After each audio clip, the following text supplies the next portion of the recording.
খুব টেনশনে আছে। কিসের টেনশন জানেন?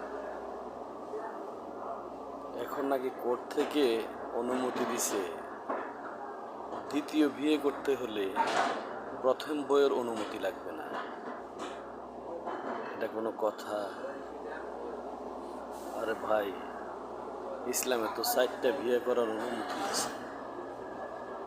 আপনি যদি 4টা বউ চালাইতে পারেন, এক নীতিতে সমান ভাগে স্ত্রীদেরকে তাদের প্রাপ্য বুঝাই দেওয়া, তাদের অধিকার বুঝিয়ে দিয়ে যদি আপনি 4টা স্ত্রী রাখতে পারেন, তাহলে আপনি করেন না।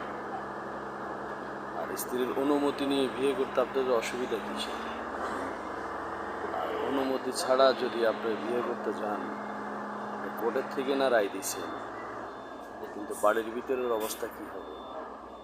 মারামারি কাটাকাটি শুরু হয়ে যাবে না? ভাইবা চিন্তা বিয়ে শাদী করার প্রস্তুতি নিয়ে